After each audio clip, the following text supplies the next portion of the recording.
Hi, I'm Mark Wilson, the Engineering Heretic, and today we're going to look at sharpening drills or twist drills like these ones here. And we're just going to go through the process of sharpening drills, and we're using a little pedestal grinder. It was just a cheap one. It's only a little 6-inch wheel, maybe an 8-inch wheel, something like that. It's only a 1/4 horsepower. Well, this says 1/2 horsepower, but it's a pretty gutless thing. But you don't need much more than that for sharpening drills. And this one here, I bought my local hardware for about $80 or something like that. Not a lot of money. And we're going to have a look at sharpening drills. Now, I'm going to show two methods of sharpening drills, and ones I use for small drills and ones I use for large ones, and a couple of cheats you can do to make this all work, and a couple of things that we make things drill better in steel. So first of all, let's have a look. We have a drill here. It's actually in pretty good shape. The chisel point, everything like that. It's actually pretty good at the moment. So let's actually destroy it a bit. So we'll turn it on, and we're grinding. This wheel's actually in pretty good nick from last time we did it. We're going to use a little diamond dresser, and we're just going to dress this here. Now, I don't actually need a really rough surface. I actually want it relatively smooth for this. If I wanted something a little bit more, I'd use the crush dresser. But this one here, I'm going to use just the regular diamond dresser and leave the wheel relatively smooth.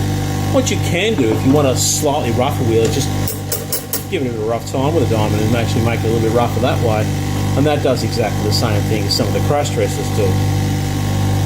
Now, this drill is actually pretty good, but we're going to just muck it up a little bit. There we go. So that needs to be reground. It's been slightly destroyed by myself, and what we're going to do is we're going to grind this drill. But I'm going to show you a couple of steps and a couple of things I want to point out. Now, I'm not going to do the little twist method to start off with.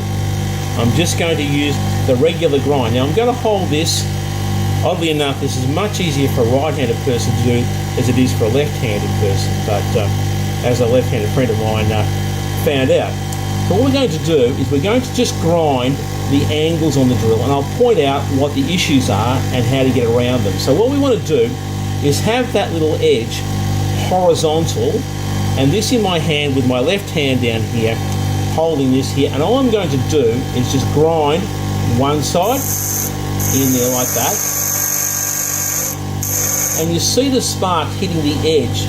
When they do that, you know that the wheel is now grinding right on the edge there. So we're going to go one side here like that. Yeah. And I'm just going to rotate this 180 degrees in my fingers. And you'll find if you concentrate on keeping that edge there horizontal to the wheel, you will basically not change the angle much at all. So we'll grind that one there. And I've got a bit of a relief angle going. By raising this up or down, I can actually change the relief angle on the back here. So we've got a little bit higher, and I do actually have a bucket of water underneath here. Just water, not cooled or anything like that, because that tends to make things slippery in your hands. So go back and grind a little bit more.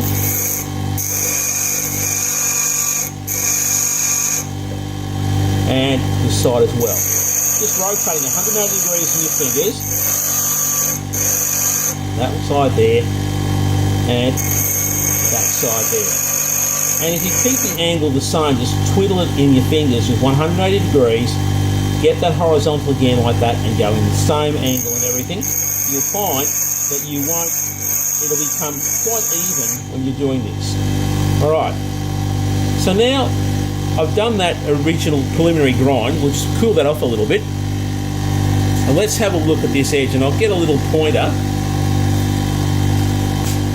On this edge, you can see I have this part, this edge here, that little bit there, some light in here. This little edge here is actually correct. That chisel point there, that's what they call that little bit across there, that is also correct. And this one here is correct as well. But we have excess material on this part here. And that's you won't be able to drill with that, but this bit here from there to around about there, about halfway down, will actually drill, provided this is relieved out of the way.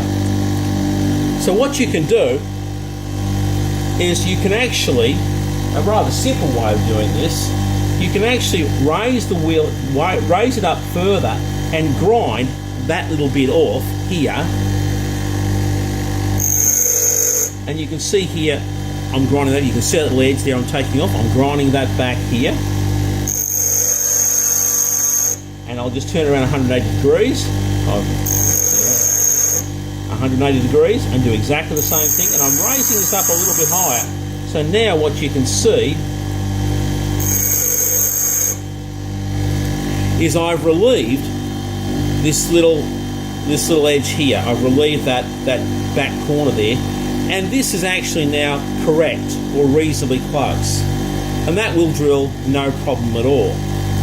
But what we often do is a roll and twist method. And what I do is you grind here like that. So basically it's that angle there, what we did before, and that angle there, and we just transition between the two when we're grinding it.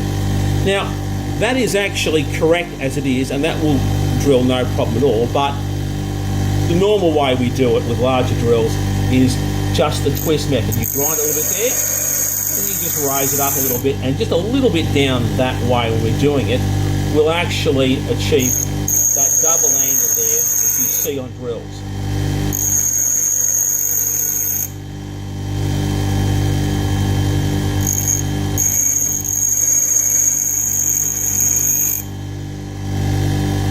And here we have basically the finished article here. Now that's actually pretty good. I'm probably a little bit too steep there. It's a little bit too relieved back there. So we'll just do a little bit, we'll do another go.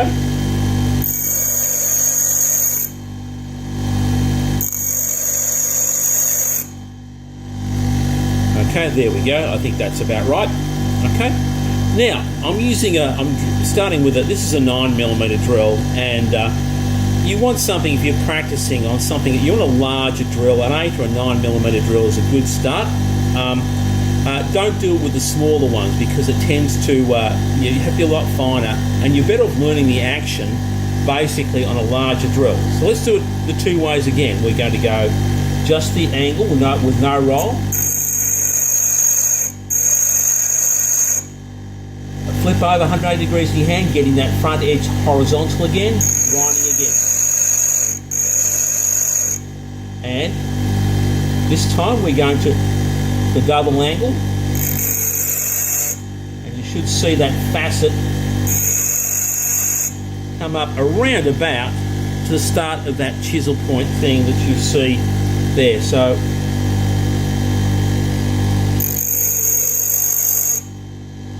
and again, and of course that's just clearance. That doesn't really matter. Okay. So let's do the twist and roll one again.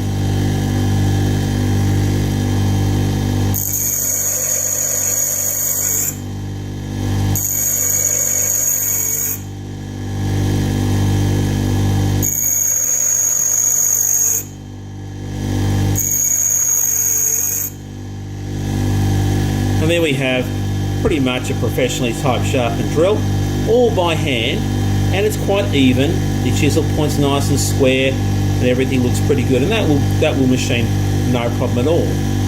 And I'm Mark Wilson, and thanks for watching.